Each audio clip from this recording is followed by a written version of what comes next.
गावापासून शहरापर्यंत व शहरापासून राज्यापर्यंत घडणाऱ्या सामाजिक राजकीय घडामोडी आपल्यापर्यंत तात्काळ पोहोचवण्यासाठी आपल्या सेवेत दाखल होत आहे।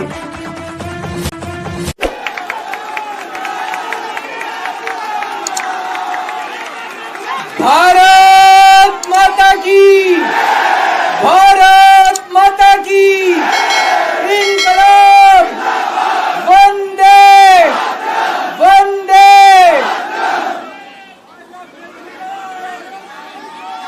आप सब लोगों का तहे दिल से बहुत बहुत शुक्रिया। इतनी तपती धूप के अंदर इतनी देर से इतनी बड़ी संख्या में आप लोग मेरा इंतजार कर रहे हैं। मैं आपका तहे दिल से बहुत बहुत शुक्रिया अदा करना चाहता हूं। जितने लोग इस वक्त टीवी में देख रहे हैं उन सब दर्शकों का भी मैं तहे दिल से शुक्रिया अदा करना चाहता हूं। सबको मेरा नमस्कार, सबको मेरा प्रणाम। दोस्तों, सीधा जेल से मैं आप लोगों के बीच में आ रहा हूं। आपके बीच में आके बहुत अच्छा लग रहा है। 50 दिन के बाद अभी अभी मैं, मेरी पत्नी भगवंत मान साहब, हम लोग कनॉट प्लेस में हनुमान मंदिर में गए थे। हनुमान जी का आशीर्वाद लिया, उनके दर्शन किए। फिर शिव जी के मंदिर गए, शनि जी महाराज के पास गए, उनका सबका आशीर्वाद लिया। बजरंगबली की खूब कृपा है हमारे ऊपर, हमारी पार्टी के ऊपर, देशवासियों के ऊपर। उन्हीं की कृपा से आज अचानक मैं आप लोगों के बीच में हूं। नहीं तो किसी को उम्मीद नहीं थी कि चुनाव के बीच में मैं जेल से बाहर आ जाऊंगा।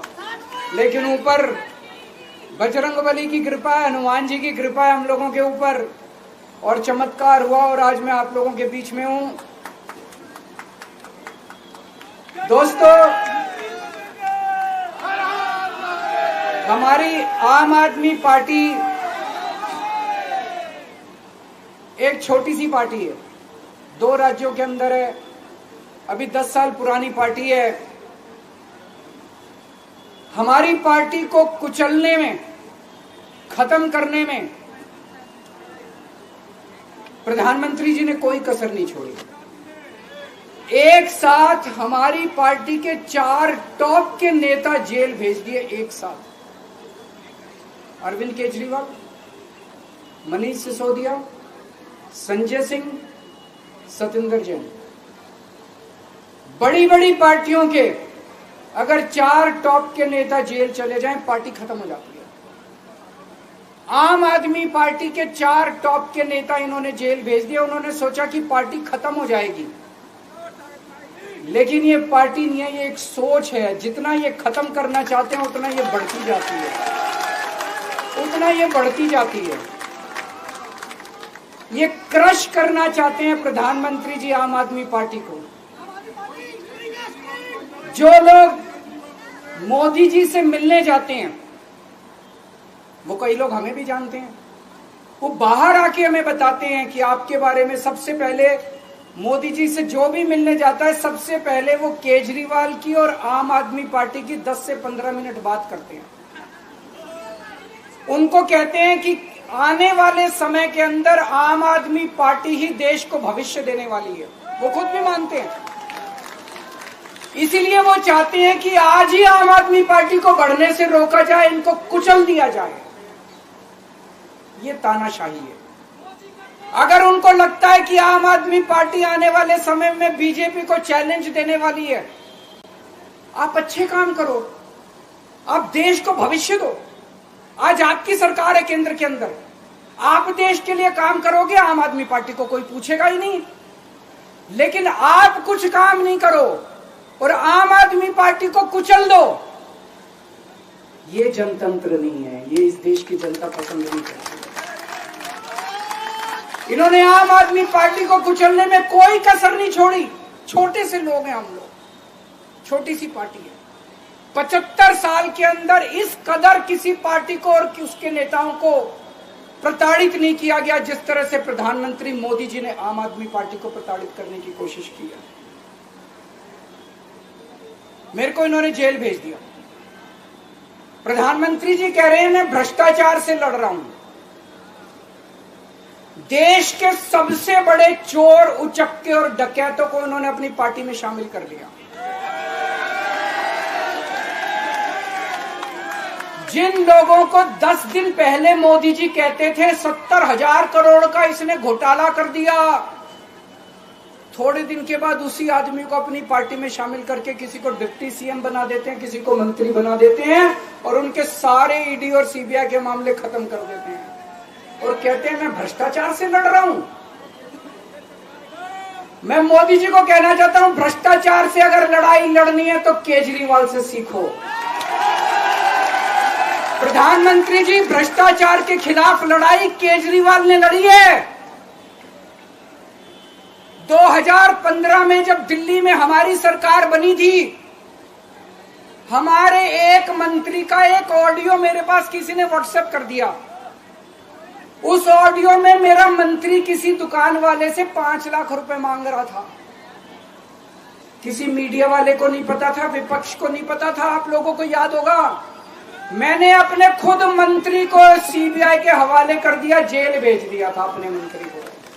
ये होती है भ्रष्टाचार के खिलाफ लड़ाई। पंजाब के अंदर मेरा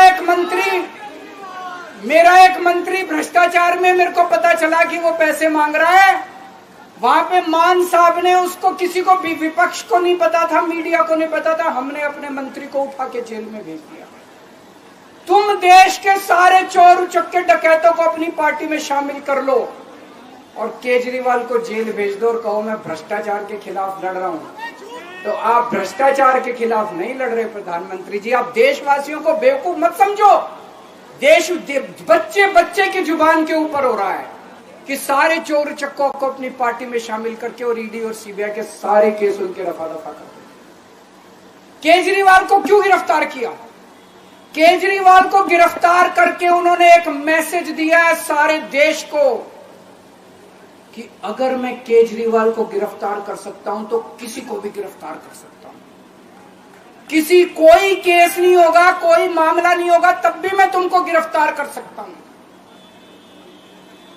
एक बेहद खतरनाक मिशन चालू किया हुआ है प्रधानमंत्री जी ने, बहुत ही खतरनाक। देशवासियों को यह समझने की, अब जब मैं बोलने जा रहा हूं, समझने की जरूरत है। उस मिशन का नाम है वन नेशन वन लीडर। देश के सारे नेताओं को खत्म करना चाहते हैं मोदी जी और इसको 2 स्तर के ऊपर इस मिशन को चला रहे हैं। जितने विपक्ष के नेता हैं उनको जेल भेजेंगे और जितने बीजेपी के नेता हैं उनको सबको निपटा देंगे, उनकी राजनीति खत्म करते जाएंगे, उनको सबको निपटाते जाएंगे। विपक्ष के अंदर आज इन्होंने मनीष सिसोदिया को जेल भेज दिया, संजय सिंह को जेल भेज दिया, सत्येंद्र जैन को जेल भेज दिया, केजरीवाल को जेल भेज दिया, हेमंत सोरेन को जेल भेज दिया, ममता दीदी के कई मंत्रियों को जेल भेज दिया, स्टालिन के कई मंत्रियों को जेल भेज दिया, केरला के सीएम के पीछे पड़े हैं। अगर ये चुनाव जीत गए, मेरे से लिखवा लो एफिडेविट के ऊपर, थोड़े दिन के बाद ममता दीदी जेल में होंगी, तेजस्वी यादव जेल में होगा, स्टालिन साहब जेल के अंदर होंगे, पिनरई विजयन जेल के अंदर होंगे, उद्धव ठाकरे जेल के अंदर होंगे, जितने विपक्ष के नेता ये सारे जेल के अंदर होंगे। अगर ये चुनाव जीत गए, इन्होंने बीजेपी का एक नेता नहीं छोड़ा। आडवाणी जी की राजनीति खत्म कर दी इन्होंने, मुरली मनोहर जोशी की राजनीति खत्म कर दी, सुमित्रा महाजन की, शिवराज सिंह चौहान जिसने मध्य प्रदेश का चुनाव जीत के दिया इन लोगों ने, शिवराज सिंह चौहान ने उसको मुख्यमंत्री नहीं बनाया, उसकी राजनीति खत्म कर दी। वसुंधरा राजे की राजनीति खत्म कर दी इन्होंने, खट्टर साहब की राजनीति खत्म कर दी, डॉक्टर रमन सिंह की राजनीति खत्म कर दी। अब अगला किसका नंबर है? योगी आदित्यनाथ। अगर ये चुनाव जीत गए, मेरे से लिखवा लो, 2 महीने के अंदर उत्तर प्रदेश का मुख्यमंत्री बदल देंगे। योगी आदित्यनाथ की राजनीति खत्म करेंगे, उनको भी निपटा देंगे। यही तानाशाही है दोस्तों। वन नेशन वन लीडर ये चाहते हैं, एक ही तानाशाह इस देश के अंदर बचेगा, एक ही तानाशाह इस देश के अंदर बचेगा। हमारा देश बहुत महान है, 4000 5000 साल पुराना हमारा देश है। इसके पहले पिछले 4000 साल में कई मौके आए जब इस देश के ऊपर तानाशाहों ने कब्जा करने की कोशिश की, लेकिन हमारे देश के लोगों ने उन तानाशाहों का तख्ता उखाड़ के फेंक दिया। जब जब हमारे देश में ऐसा मौका आया कि तानाशाह ने हमारे देश के ऊपर कब्जा करने की कोशिश की, इस देश की जनता ने उसका तख्ता उखाड़ के फेंक दिया। आज एक तानाशाह इस देश से जनतंत्र खत्म करना चाहता है। आज एक तानाशाह इस देश से लोकशाही खत्म करना चाहता है। मैं पूरे तन मन धन से लड़ रहा हूं, संघर्ष कर रहा हूं उस तानाशाह के खिलाफ। 140 करोड़ लोगों का साथ चाहता हूं मैं। मेरे अकेले के करने से नहीं होगा। 140 आज मैं आप लोगों से भीख मांगने के लिए आया हूं। 140 करोड़ लोगों से 140 करोड़ लोगों से भीख मांगने के लिए आया हूं। मेरे देश को बचा लो, मेरे भारतवर्ष को बचा लो, मेरा भारत इस तानाशाही से बचा लो मेरे दोस्त, मेरे देश को।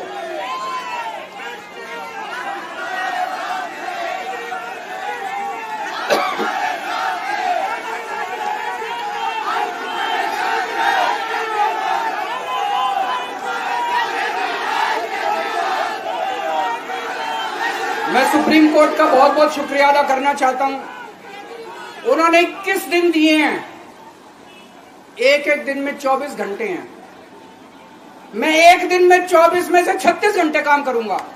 पूरे देश भर में घूमूंगा इस तानाशाही को रोकने के लिए। दोस्तों, जितनी मेरे अंदर ताकत है, मेरा सब कुछ कुर्बान है देश के लिए। मेरा तन मन धन सब कुछ कुर्बान है मेरे देश के लिए। मेरे खून का एक एक कतरा मेरे देश के लिए, मेरे शरीर का एक एक कतरा, मेरी जिंदगी का एक एक पल मेरे देश के लिए। मेरे देश को बचाने के लिए मैं पूरे देश में जाऊंगा। दोस्तों, अब एक बहुत महत्वपूर्ण बात करने जा रहा हूं, उसको ध्यान से सुनना। ये लोग इंडिया गठबंधन से पूछते हैं आपका प्रधानमंत्री कौन होगा। मैं बीजेपी से पूछता हूं आपका प्रधानमंत्री कौन होगा। आप लोग सोच रहे होंगे केजरीवाल क्या बात कर रहा है, मोदी जी होंगे। नहीं, मोदी जी अगले साल 17 सितंबर को 75 साल के हो रहे हैं। बीजेपी के अंदर मोदी जी ने 2014 में मोदी जी ने खुद ने रूल बनाया था कि बीजेपी के अंदर जो भी 75 साल का होगा उसको रिटायर कर दिया जाएगा। सबसे पहले आडवाणी जी को रिटायर किया गया, उसके बाद मुरली मनोहर जोशी जी को रिटायर किया गया, फिर सुमित्रा महाजन को रिटायर किया गया, फिर यशवंत सिन्हा को रिटायर किया गया। अब मोदी जी अगले साल 17 सितंबर को रिटायर होने वाले हैं। तो मैं बीजेपी से पूछना चाहता हूं आपका प्रधानमंत्री का दावेदार कौन है। दोस्तों, अगले साल 17 सितंबर तक अगर इनकी सरकार बनी, तो उस पर भी आऊंगा मैं। अगर इनकी सरकार बनी तो पहले अगले 2 महीने में योगी जी को निपटाएंगे ये, और उसके बाद मोदी जी के सबसे खास अमित शाह को ये प्रधानमंत्री बनाएंगे। तो मैं लोगों को, देश के लोगों को आगाह करना चाहता हूं, मोदी जी अपने लिए वोट नहीं मांग रहे। मोदी जी अमित शाह को प्रधानमंत्री बनाने के लिए वोट मांग रहे हैं। मैं पूछना चाहता हूं मोदी जी से और अमित शाह जी से, ये मोदी की गारंटी पूरी कौन करेगा? क्या अमित शाह मोदी की गारंटी पूरी करेंगे? जब आप अगर जो वैसे तो मेरे को लगता है मैं भी आऊंगा उसके ऊपर, मुझे नहीं लगता इनकी सरकार बन रही है, लेकिन जो बीजेपी को वोट देने जाएं वो ये सोच के जाना कि आप मोदी जी के नाम पे वोट नहीं दे रहे, आप अमित शाह के नाम पे वोट दे रहे।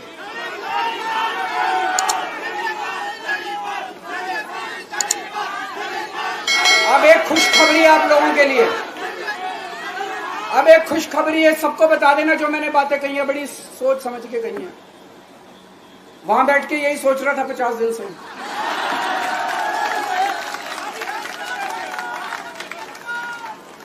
दोस्तों, पूरे देश के मेरे को बाहर निकले हुए 20 घंटे हो गए। इन 20 घंटों के अंदर भी मैंने रात भर में जनता से बात कर रहा था, लोगों से फोन कर रहा था।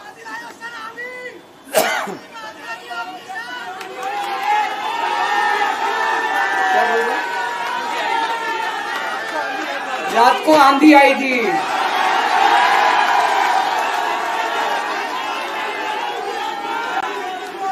पिछले 20 घंटे में मैंने जो बातचीत करी है, कई बड़े बड़े एक्सपर्ट से बात की, चुनाव विश्लेषकों से बात की, सेफोलॉजिस्ट से बात की, जनता से बात की, फोन पे लोगों से। मेरा अपना आकलन है कि 4 जून के बाद इनकी सरकार नहीं बन रही, मोदी सरकार नहीं बन रही।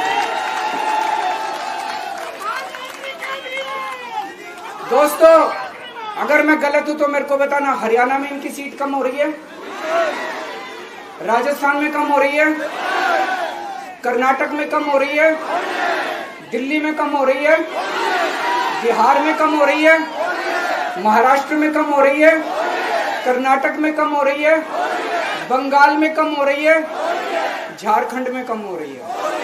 बढ़ कहां रही है? यूपी में कम हो रही है, बढ़ कहां रही है? बड़े एक भी जगह इनकी सीटें नहीं बढ़ रही हैं। मेरा अपना मानना है, और सट्टा बाजार में भी जो चल रहा है, इनकी 220 से 230 के बीच में सीट आ रही है, उससे ज्यादा सीट नहीं आ रही। मोदी सरकार नहीं बन रही है, केंद्र में इंडिया गठबंधन की सरकार बन रही है। आम आदमी पार्टी उस सरकार का हिस्सा होगी। दिल्ली को पूर्ण राज्य दिलाएंगे। दिल्ली का एलजी लोगों का एलजी होगा, दिल्ली का एलजी दिल्ली वालों का एलजी होगा। गुजरात से आया हुआ है अभी। दिल्ली के लोगों का एलजी होगा, दिल्ली के लोगों का विकास होगा। एक और पॉइंट है, जब मैं जेल के अंदर था तो कुछ लोगों ने यह मुद्दा उठाया, केजरीवाल सीएम पद से इस्तीफा क्यों नहीं देता। दोस्तों, केजरीवाल को कभी किसी पद का लालच नहीं हुआ। मैं आप मंत्री, मुख्यमंत्री, प्रधानमंत्री ये सब बनने नहीं आया। इनकम टैक्स में कमिश्नर की नौकरी करता था। कमिश्नर की नौकरी छोड़ के दिल्ली की झुग्गियों के अंदर 1 नहीं, 2 नहीं, 3 नहीं, 10 साल तक मैंने दिल्ली की झुग्गियों के अंदर काम किया है, सुंदर नगरी और नंद नगर की झुग्गियों के अंदर। इनकम टैक्स कमिश्नर की नौकरी छोड़ के जब मेरे को दिल्ली की जनता ने पहली बार सीएम बनाया, असूलों के ऊपर 49 दिन के अंदर सीएम पद से इस्तीफा दे दिया था। एक चपरासी की नौकरी कोई नहीं छोड़ता। सीएम बनने के लिए लोग अपना दायां हाथ कटाने के लिए तैयार होते हैं। मैंने खुद से अपने आप सीएम की कुर्सी को लात मार दी थी 49 दिन के अंदर। मेरे लिए सीएम पद इंपॉर्टेंट नहीं है। आज मैंने सीएम पद से इस्तीफा क्यों नहीं दिया जेल जाने के बाद? दोस्तों, पिछले 75 साल में भारतवर्ष में इतने राज्यों के चुनाव हुए, इतने राज्यों के चुनाव हुए, दिल्ली के अंदर सबसे ऐतिहासिक बहुमत से आम आदमी पार्टी जीती। 55-56% वोट, एक बार 67 सीट, एक बार 62 सीट। इतने भारी बहुमत से आज तक कोई राज्य की सरकार 75 साल में नहीं जीती। इतने भारी बहुमत से जीतने के बावजूद झूठा केस, अब उनको पता है वो हमें हरा नहीं सकते दिल्ली के अंदर। उन्हें पता है अगले 20 साल तक दिल्ली में आम आदमी पार्टी को कोई नहीं हरा सकता। तो उन्होंने एक षड्यंत्र रचा, राजनीतिक षड्यंत्र रचा। केजरीवाल को झूठे केस में जेल भेज दो, केजरीवाल को इस्तीफा देना पड़ेगा, केजरीवाल की सरकार गिर जाएगी। उन्होंने ये षड्यंत्र रचा। मैंने कहा मैं भी इस्तीफा नहीं दूंगा। तुम अगर जनतंत्र को जेल में कैद करोगे तो जनतंत्र जेल से चला के दिखाएंगे। दोस्तों, सरकार भी जेल से चला के दिखाएंगे, कतई इस्तीफा, तुम्हारे ट्रैप में फंसने वाले नहीं हम। ये अगर हेमंत सोरेन साहब को भी इस्तीफा नहीं देना चाहिए था, जेल से सरकार चलानी चाहिए। अगर हमने इस्तीफा दे दिया, ये तो बड़ा अच्छा इनके लिए। जिस राज्य के अंदर ये चुनाव हारेंगे उसके मुख्यमंत्री को पकड़ के जेल में डाल दो, सरकार गिरा दो, उसके मुख्यमंत्री को पकड़ के जेल में डाल दो, सरकार। आज मैं अगर दिल्ली की जेल के अंदर रह के दिल्ली की जेल से इस्तीफा नहीं दे रहा, वो इस तानाशाही के खिलाफ संघर्ष कर रहा हूं, इसको समझ लेना। केजरीवाल को किसी पद का लालच नहीं है, सीएम तो 100 सीएम की कुर्सी देश के नाम कुर्बान है। मुझे पता चला मेरे जेल जाने से बहुत लोग भावुक हुए, खासकर मेरी माँ, बहनें, महिलाएं बहुत रोई, कईयों ने बहुत मन्नतें मांगी। मैं सबका बहुत बहुत शुक्रिया अदा करना चाहता हूं, जिन लोगों ने अपनी दुआएं, करोड़ों करोड़ों लोगों ने अपनी दुआएं भेजी हैं, पूरी दुनिया भर से करोड़ों लोगों ने दुआएं भेजी। उन्हीं के आशीर्वाद का कमाल है कि आज मैं आप लोगों के बीच में हूं। आप लोग सब लोग सुखी रहें, देश खूब तरक्की करे, फले फूले, आप सब लोग खूब खुश रहें, ऐसी मेरी प्रभु से इच्छा है। भारत माता की